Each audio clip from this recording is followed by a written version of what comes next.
भ्रष्टाचारी प्रतीक उमाटे व्हीएलई धारकांचा घेणार जीव।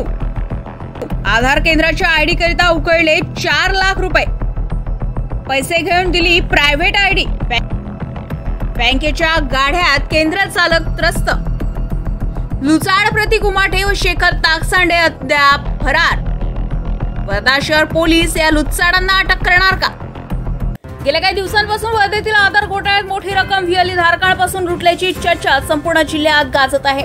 ज्यात लुच्चा प्रतीक उमाटे व त्याचा दलाल शेखर ताकसांडे यांनी गोळा केलेल्या मायामुळे त्यांचे मोठे उद्योग सुरू झाले। मात्र व्हीएलई धारकांवर आत्महत्येची वेळ आल्याने मोठी खळबळ माजली आहे। गेल्या 2021 मध्ये पुलगाव रहिवासी रुपाली पाचवारे यांनी आधार आयडी करिता अर्ज केला होता। मात्र पैसे उकळायचे असल्याने 3 वर्ष लुचाड प्रतीक उमाटेने आयडी देण्याकरिता फिरवले। त्यानंतर 4 लाख रुपये घेऊन ऑक्टोबर 2023 मध्ये परस्पर प्रायव्हेट आयडी दिली, जी येणाऱ्या 4 महिन्यातच बंद झाली। सदर आधार आयडी करिता रुपाली यांनी 4 लाखाचे बँकेचे कर्ज घेतले।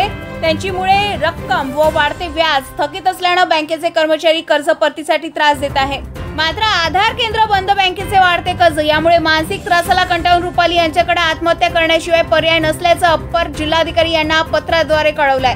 सदर प्रकरणामध्ये व्हीएलई धारकांना गंडवून कोट्याधीश झालेल्या प्रतीक उमाटे व शेखर ताकसांडे यांच्यावर गुन्हा दाखल असून ते अद्याप फरार असल्याने पोलिसांच्या व जिल्हा प्रशासनाच्या कारवाईवर प्रश्नचिन्ह निर्माण झालंय। व्हीएलई धारकांवर आलेल्या परिस्थितीने जीव गेल्यास त्यात जबाबदार कोण? कोट्याधीश झालेल्या प्रतीक उमाटे व शेखर ताकसांडे यांना वर्धा शहर पोलीस बेड्या कधी ठोकणार?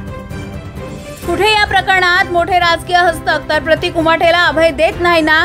संपूर्ण व्हीएलई धारकांचा जीव जाणार की त्यांना न्याय मिळणार याकडे सर्वसामान्यांचं लक्ष लागलेलं आहे। भ्रष्टाचारी प्रतीक उमाटे याने भ्रष्टाचाराच्या पैशातून जमा केलेल्या संपत्तीची व नवीन व्यवसायाची संपूर्ण माहिती पुराव्यासहित पुढील भागात प्रदर्शित करू। अधिक माहितीसाठी पाहत रहा जनसंग्राम न्यूज 24 वर्धा।